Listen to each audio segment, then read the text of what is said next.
आप देख रहे हैं संविधान और कानून SK लाइव न्यूज। सहारनपुर में रविवार को सीएम योगी ने प्रबुद्धजनों के सम्मेलन को संबोधित किया। MS कॉलेज के खेल मैदान पर आयोजित रैली में योगी ने कहा, पहले की सरकारों ने अपराधियों को सहारा दिया है।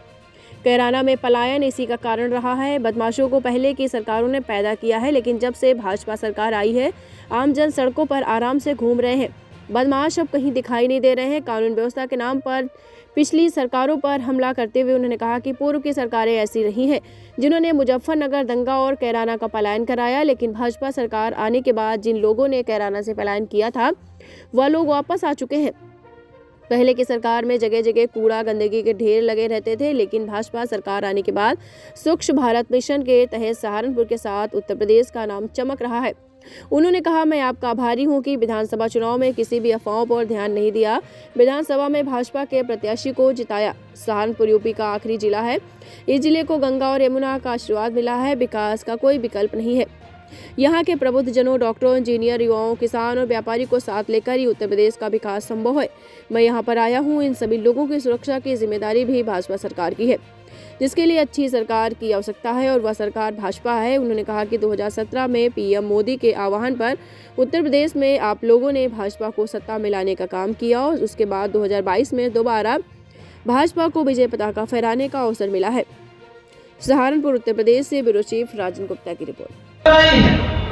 और इस पॉलिसी के अंतर्गत एक व्यवस्था ऑनलाइन प्लेटफॉर्म है, सिंगल विंडो प्लेटफॉर्म है। 340 से अधिक सेवाओं को आप ऑनलाइन सुविधा का लाभ प्राप्त कर सकते हैं।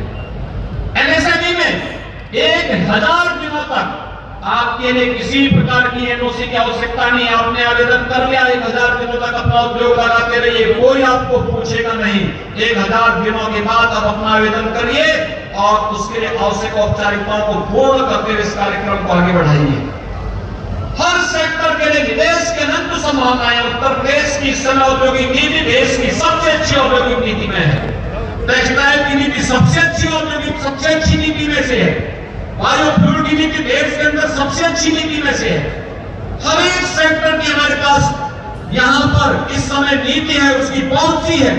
उस पॉलिसी के दायरे में आकर के अगर हम निवेश करते हैं तो निवेश आपको न केवल लाभान्वित करेगा बल्कि अनंत ढेर सारे रोजगार का सृजन भी करेगा और सहारनपुर समेत प्रदेश विकास के पथ पर अग्रसर होगा।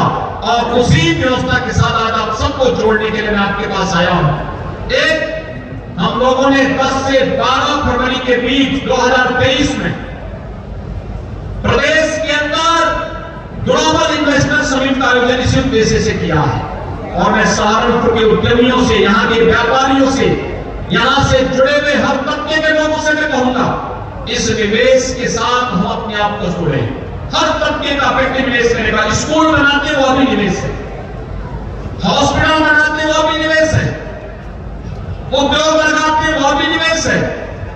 कोई भी ऐसा कार्य जिसमें रोजगार का सृजन हो और विकास की प्रक्रिया के साथ आगे बढ़ने की संभावना बढ़ती हो, वो अपने आप में निवेश है। और मैं आपको इस बात के लिए आश्वासन देता हूं कि भाइयों बहनों, उत्तर प्रदेश इस समय देश के अंदर सबसे सुरक्षित प्रदेश भी है और निवेश का सबसे अच्छा गंतव्य प्रदेश भी है। इस निवेश के साथ हम जुड़े, अपने प्रदेश को $1 ट्रिलियन की प्रधानमंत्री मोदी जी के विजन के अनुरूप इकोनॉमी बनाने में हम अपना योगदान दें। तैयारी PM समिति योजना के अंतर्गत पहले की जा चुकी है और उसमें अब तक प्रदेश के अंदर लगभग 9 लाख स्ट्रीट वेंडर को इस सुविधा का लाभ दिया जा चुका है। आपके सहारनपुर में भी 18,000 से अधिक स्ट्रीट वेंडर इस सुविधा का लाभ प्राप्त किए हैं। भाइयों बहनों, प्रधानमंत्री आवास योजना में ग्रामीण और शहरी क्षेत्र में इतने आवास कभी नहीं मिल पाए जितना विगत 5 वर्ष के दौरान डबल इंजन की सरकार ने प्रदेश के अंदर दिए। 45 लाख गरीबों को, 45 लाख गरीबों का मतलब आप समझ सकते हैं कि 2.5 करोड़ लोग सीधे सीधे उससे लाभान्वित हुए हैं। 45 लाख गरीबों को एक आवास की सुविधा उपलब्ध करवाई गई। और आज मुझे बताते हुए प्रसन्नता है कि अकेले सहारनपुर के अंदर प्रधानमंत्री आवास योजना में हम लोगों ने 25,944 लोगों को एक एक आवास की सुविधा आपके सहारनपुर जनपद महानगर के अंदर हम लोगों ने उपलब्ध करवाया है। पीएम स्वनिधि योजना के अंतर्गत भी 18,887 लोगों को इस सुविधा का लाभ दिया है। और यहां पर ओडीओपी के अंतर्गत 2,225 जो कारीगर थे उन्हें हम लोगों ने प्रशिक्षण के साथ साथ टूल किट भी वितरण का काम किया है। तो भाइयों बहनों, 960 जो यहां के उद्यमी थे उनको हम लोगों ने मुख्यमंत्री युवा स्वरोजगार योजना के अंतर्गत भी हम लोगों ने बैंक से मार्जिन मनी उपलब्ध करवाने का कार्य किया है। इसमें लगभग 5,000 नौजवानों को रोजगार की सुविधा में उसके माध्यम से प्राप्त हुई है। भाइयों बहनों, यह एक नया यूपी है और मैं इसलिए सहारनपुर के सभी प्रबुद्ध जनों से मैं कहूंगा, चिकित्सक हैं उनको यहां पर निवेश के लिए इन अनंत संभावनाओं को टटोलना चाहिए। जो उद्यमी हैं उन्हें भी इस दिशा में आगे आना चाहिए। लेकिन साथ साथ जल जीवन मिशन के माध्यम से हर घर नल की योजना को भी अब प्रधानमंत्री मोदी जी के विजन के अनुरूप साकार करने के लिए कार्य हो रहा है।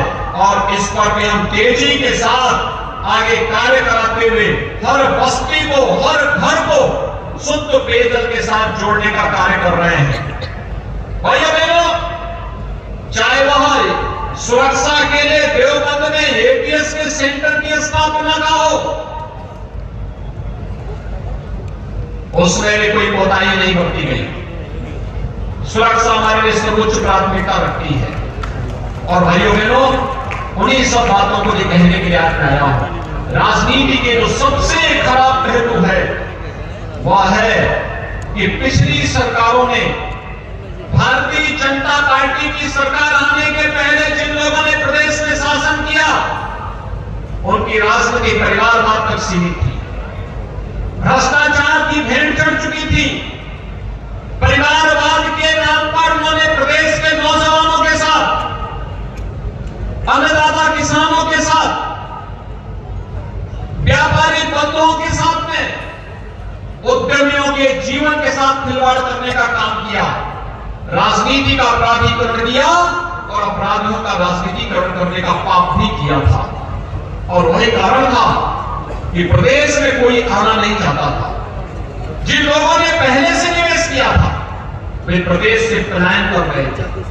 केराना और कांडला जैसी घटनाएं प्रदेश में होती थी।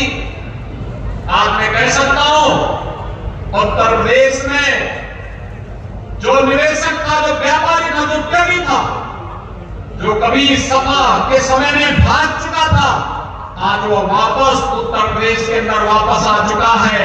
हाँ, अपराधी प्रदेश छोड़कर के भाग रहा है। अपराध और अपराधियों के लिए, भ्रष्टाचार और भ्रष्टाचारियों के लिए जिस जीरो टॉलरेंस की बात हम लोगों ने 2017 के विधानसभा चुनाव के पहले कही थी, आज भी हम उस पर पूरी प्रतिबद्धता और पूरी ईमानदारी के साथ कार्य कर रहे हैं। आज भाइयों बहनों, जब प्रदेश में नियुक्ति की प्रक्रिया प्रारंभ होती है, आज सुबह ही मिशन रोजगार के अंतर्गत 1354 खबरों के लेटेस्ट अपडेट के लिए इसी तरह हमारे साथ जुड़े रहें और इस वीडियो को ज्यादा से ज्यादा शेयर करें।